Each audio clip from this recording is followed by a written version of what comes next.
Margaret never imagined that a simple Facebook photo would change her life forever. After 2 decades searching for her daughter, Emily's killer, the answer was right in front of her. The man she had invited to dinner at her home for months was exactly the one who had destroyed her family. He laughed, told jokes, and complimented her cooking. Without knowing, he was sitting at a table with his victim's mother. The discovery happened so casually, it seemed like destiny. A tagged photo on social media revealed a truth that police could uncover in 20 years of investigation. But Margaret didn't call the police immediately. She had other plans. Plans that involved justice the legal system had never been able to deliver. This is the story of how a mother achieved perfect revenge, served cold after 2 decades of waiting. Prepare yourselves for a revelation that will leave you breathless. Margaret Collins was 42 years old when her life was shattered forever. It was a hot July afternoon in Denver, Colorado, when her daughter, Emily, only 19 years old, left to meet friends and never came home. The young university student, studying psychology at the University of Colorado, was known for her vibrant personality and infectious smile that could light up any room. 3 days later, Emily's body was found in a vacant lot on the outskirts of the city. The wounds indicated she had fought bravely against her attacker, but it wasn't enough. The autopsy revealed details that haunted Margaret for decades. Her daughter had been tortured before being killed. The police investigation dragged on for months without concrete results.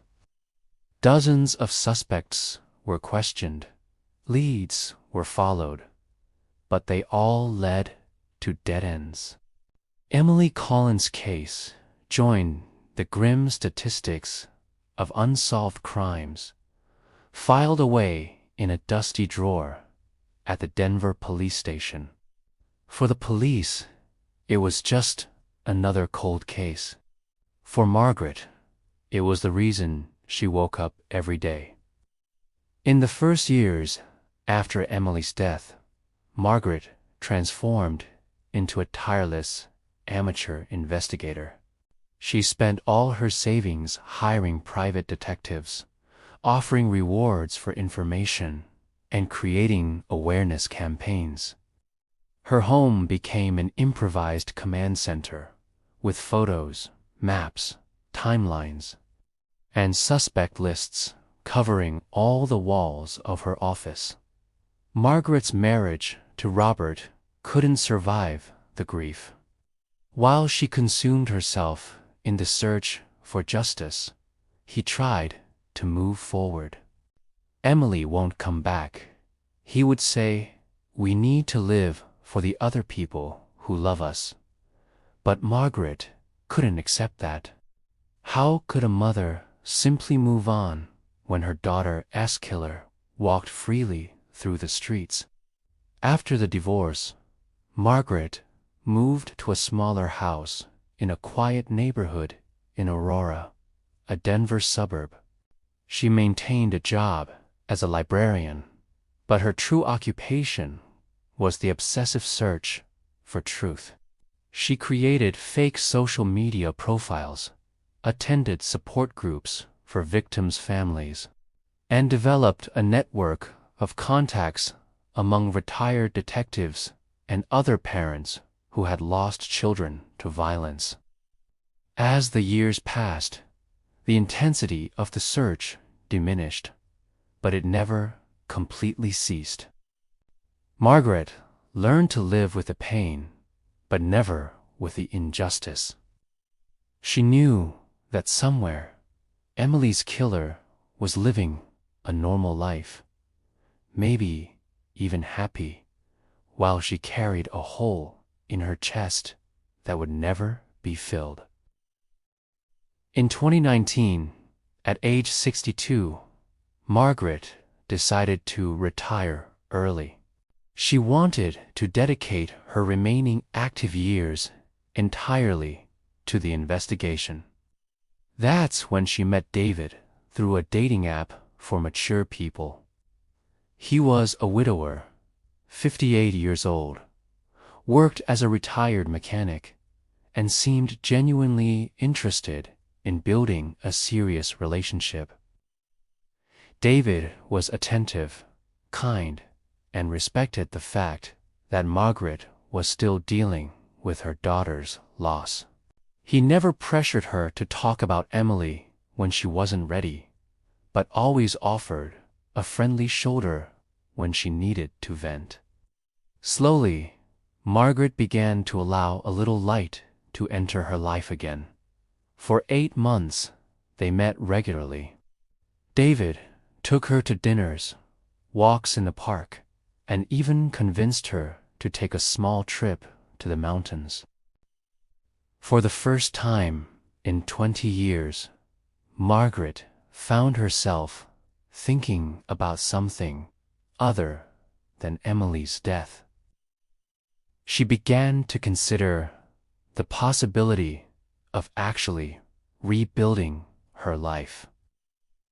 Maybe even finding a form of happiness that wouldn't betray her daughter's memory.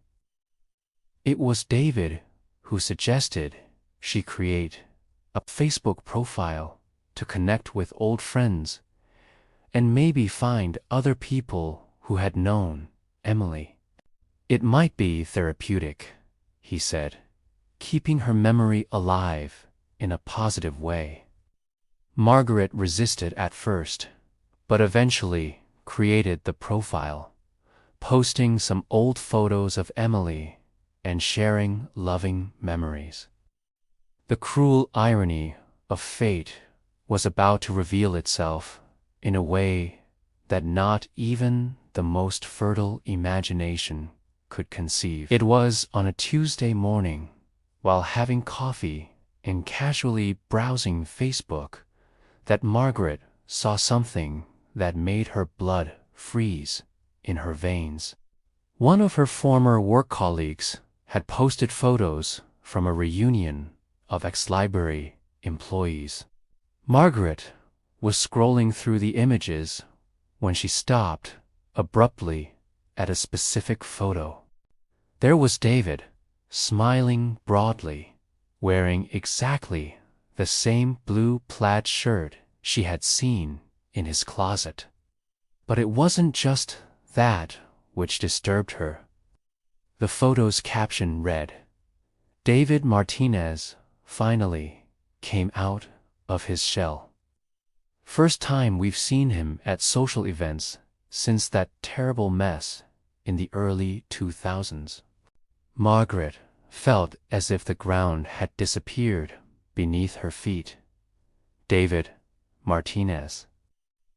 That name echoed in her mind like a funeral bell. She ran to the office where she kept all the files about Emily's case. With trembling hands, she leafed through dozens of folders until she found what she was looking for. The original list of suspects questioned by police. There it was on page 47. David Martinez, 38 years old, mechanic. Questioned on August 15, 2003. Alibi confirmed by coworker. Released without charges. Margaret's world crumbled for the second time. The man she had allowed into her life, whom she had kissed, who had slept in her house, who knew all the details about her pain and her search for justice, was the same man who had been questioned as a suspect in Emily's murder. But there was more. Margaret remembered something David had mentioned casually a few weeks earlier. He said that in the early 2000s he had gone through a difficult period, and that's why he preferred not to talk about that time.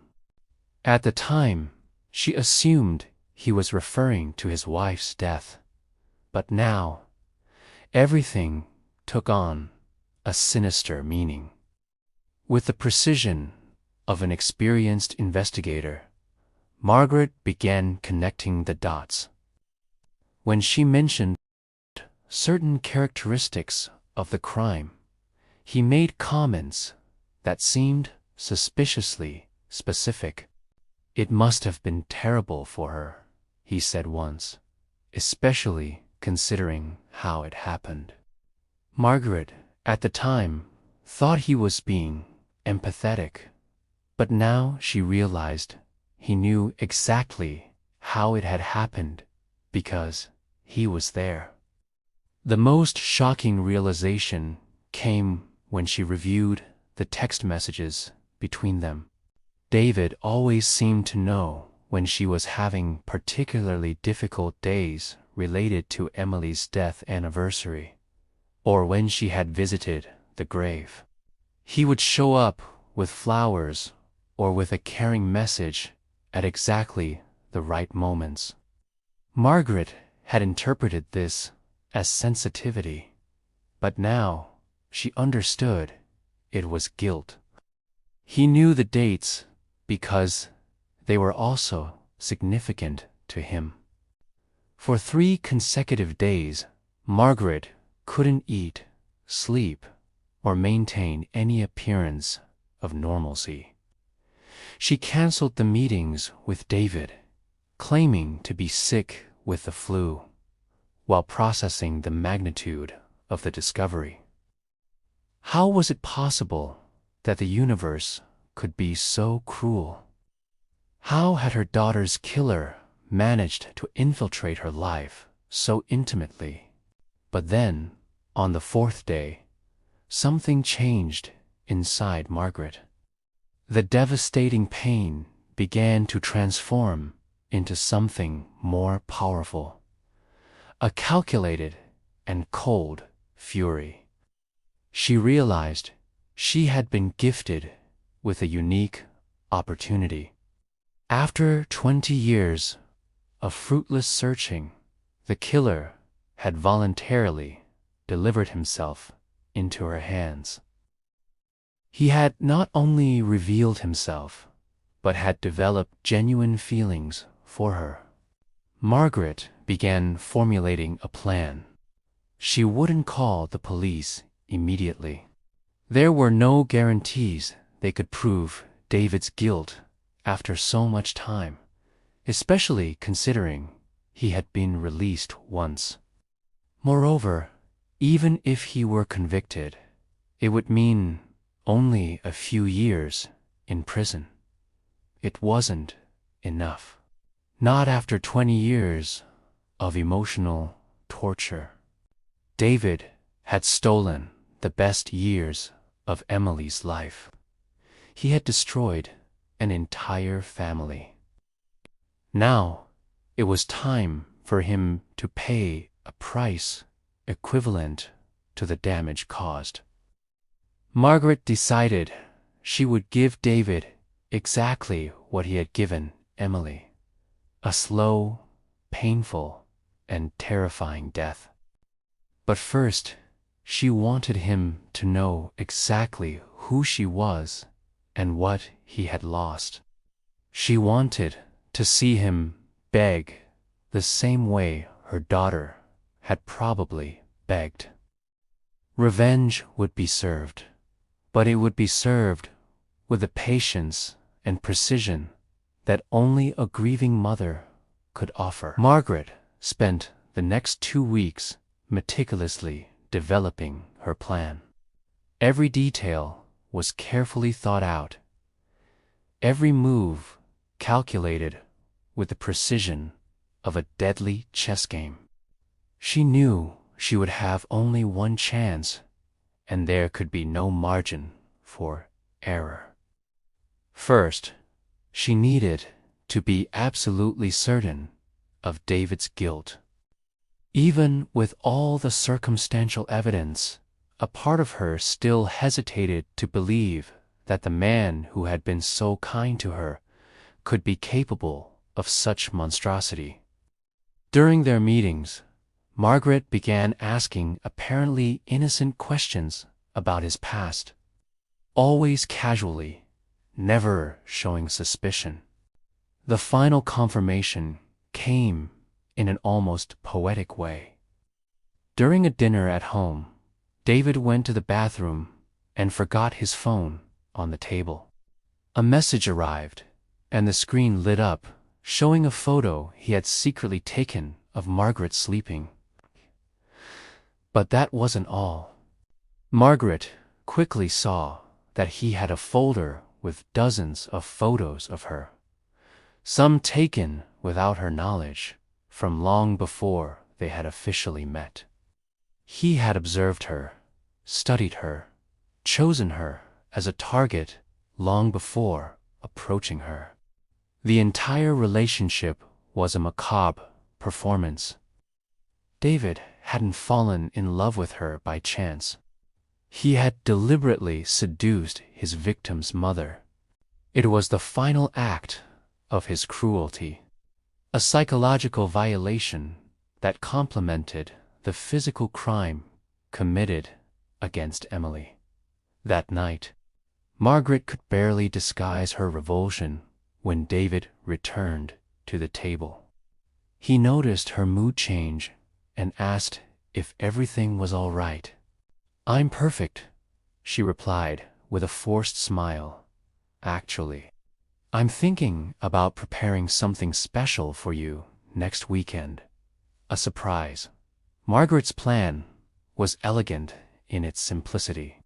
She would invite David to a romantic dinner at home, claiming she wanted to celebrate the fact that she was finally overcoming the pain of losing Emily. She would say she was ready to move forward and build a new life with him. For a narcissist like David, it would be irresistible. During the week, Margaret made careful purchases. She acquired ingredients for an elaborate dinner, scented candles, expensive wine, and discreetly, a substance she had researched extensively online.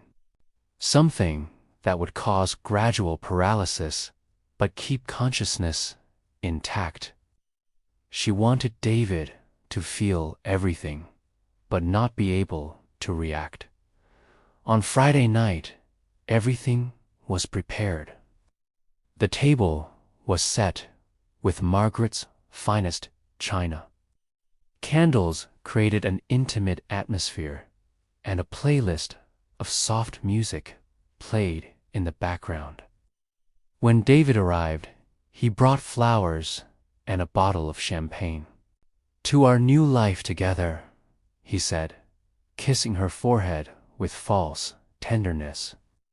During dinner, Margaret was the perfect hostess. She served each dish with warm smiles, made toasts to their future, and even flirted in a way that made David believe he would have an unforgettable night ahead. He didn't notice the slightly bitter taste in dessert, attributing it to the dark chocolate she had used. It was when David began to feel tingling in his extremities that Margaret finally revealed her true identity. "David," she said calmly, while he struggled to understand why his muscles weren't obeying commands. "Do you remember Emily Collins?" The terror in his eyes was instant and absolute. Margaret saw the exact moment he understood the magnitude of his situation. "She was my daughter," Margaret continued, her voice now cold as ice. "My only daughter. And you took her from me 20 years ago." For the next few hours, Margaret told David about every day of suffering she had lived. Each lost anniversary, each lonely Christmas, each moment when she wished she had died along with Emily. She described how she had dedicated her entire life to looking for him, how she had become a shadow of what she once was. "You didn't just kill my daughter," she explained, while David listened, paralyzed. "You killed me, too.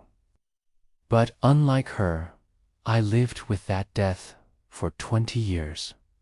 Now it's your turn to feel despair." Margaret had prepared a death that mirrored the original crime. It would be slow, painful, and full of the same terror Emily had experienced. But there was a crucial difference. David would know exactly why it was happening. He would die with full consciousness that his cruelty had finally found its equal. The next morning, Margaret called the police. She confessed everything calmly, without showing remorse. When asked why she had taken justice into her own hands instead of turning David over to the authorities, she simply replied, "Because 20 years in prison would unpay for the 20 years of my life he destroyed." Margaret's story makes us question the limits between justice and revenge. Can a mother who had her life shattered be judged by the same moral standards we apply to people who have never lived such loss?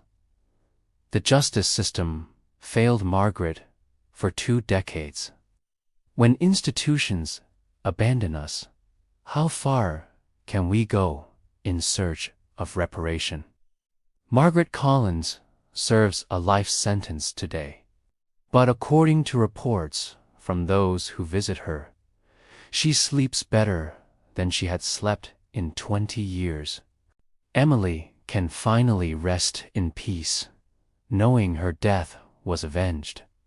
And David Martinez, well, he discovered that some debts are collected with interest accumulated over 2 decades. If this story touched you in any way, please leave your like. Subscribe to the channel for more real stories that stir our deepest emotions. And in the comments, tell me, from which city or country are you watching? I love knowing that our stories reach people from all over the world. Until next time.